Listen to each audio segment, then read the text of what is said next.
안녕하세요. 김승현 박사의 상담TV입니다.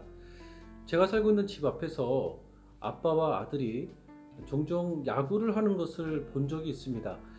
그 모습을 볼 때마다 저와 제 아내가 아빠가 아들하고 참 친하게 지내는구나, 그렇게 얘기를 하면서 제가 우리 아이들에게 그렇게 하지 못해주는 것에 대해서 너무 미안하게 느꼈던 적이 있어요.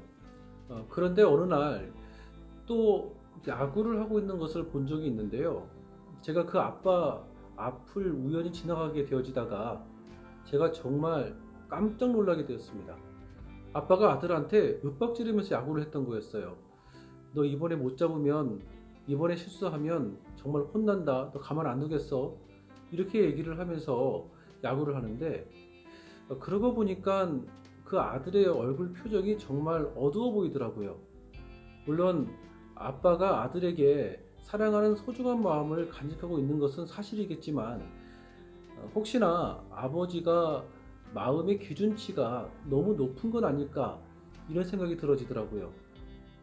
마음의 기준치가 너무 높은 사람들은 자기 자신은 물론이거니와 다른 누군가에게 실수를 용납하지 못하고 자기가 보기에 완벽할 때까지 연습을 시키는 경향이 있습니다. 물론 그렇게 해서 높은 성과는 얻을 수가 있습니다. 그런데 시간이 지나면 지날수록 내가 그동안 무엇을 쫓고 살았을까?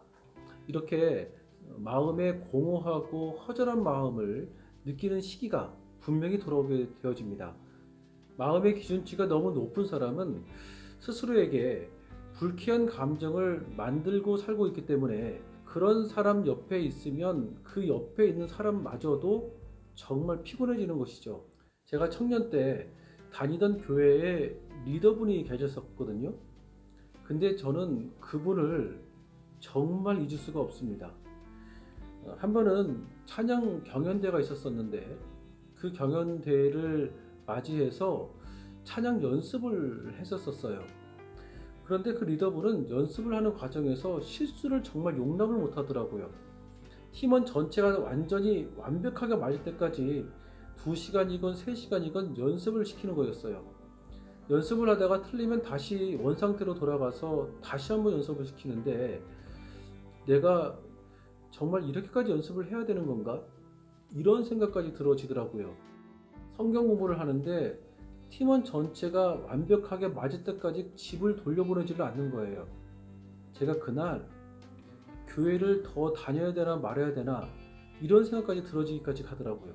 신앙이 있지만 자기 마음의 기준치가 너무 엄격하고 높으면 무엇인가를 만족할 줄을 모릅니다. 그리고 또 무엇인가를 이루려고 목표를 세우는 것에만 급급한 것이죠. 사실 기준치가 너무 높으면 현실감 있는 목표 설정이 이루어지지 않다 보니까 늘 그 사람은 좌절감만 경험을 하게 되어집니다. 스스로 자신이 부족하다는 생각이 있다 보니까 목표를 이루려고 열심으로 노력하는 것까지는 좋은데, 그 열심이 너무 지나쳐서 마음이 공허해지고 시간이 지날수록 허무함을 느낄 때가 많이 있습니다.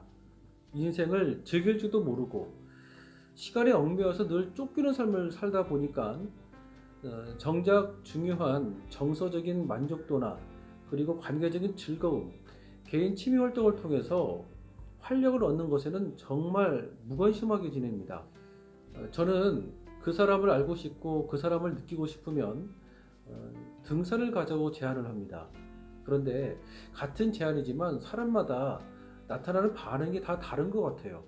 같이 등산을 하는데 어떤 사람들은 그 사람의 목표가 오직 정상 탈환 같은 사람이 있습니다. 같이 대화를 즐길 줄도 모르고 같이 어떤 시간을 머무를지도 모르고 오직 정상 탈환만 목표가 있는지 계속 빨리 오라고만 얘기를 해요. 그러면 제가 이 사람하고 괜히 등산하자고 했나?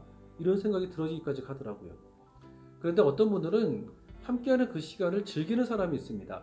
걸음의 속도를 맞추어서 걷기도 하고 같은 나무를 보면서 이야기 주제로 삼아서 이야기를 하기도 하고 같이 쉬어주기도 하고, 그리고 시간에 쫓기면서 등산을 하지 않습니다.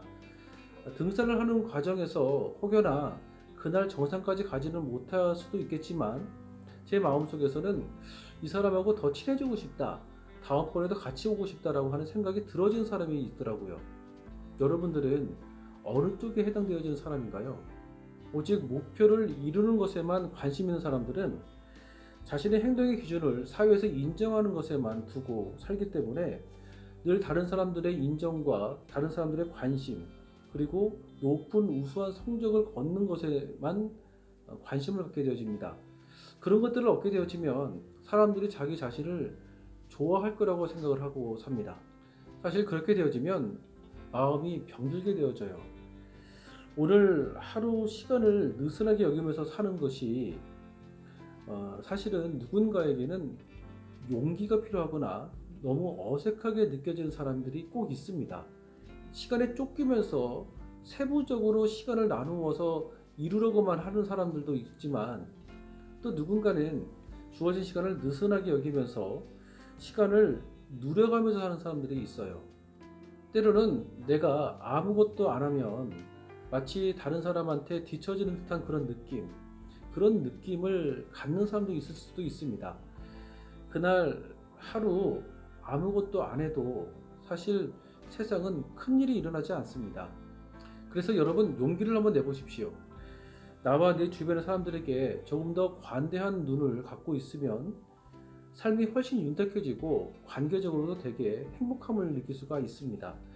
그것은 나뿐만 아니라 나의 가족들과 직장 동료에게도 삶에 휴식을 주고 다시 도전할 수 있는 마음의 여유로움을 줄 수가 있는 것입니다. 완벽한 성취, 높은 지위를 얻으려고 시간에 쫓기면 쫓길수록 삶의 질은 낮아질 수밖에 없는 거예요.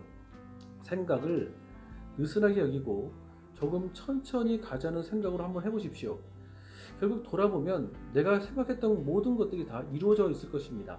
사회적인 책임감이 커지면 커질수록 또 무엇인가를 내가 해야 되는구나, 이런 생각에서 벗어나지를 못하다 보니까 늘 시간에 쫓기고 삶의 질은 낮아질 수밖에 없는 것 아니겠습니까? 그래서 여러분, 시간을 느슨하게 여겨보십시오. 느슨하게 여길수록 시간을 누리는 삶이 되어질 것입니다. 김승현 박사의 상담TV, 오늘은 여기까지이고요. 여러분들의 구독과 알림 설정 부탁드리겠습니다. 감사합니다.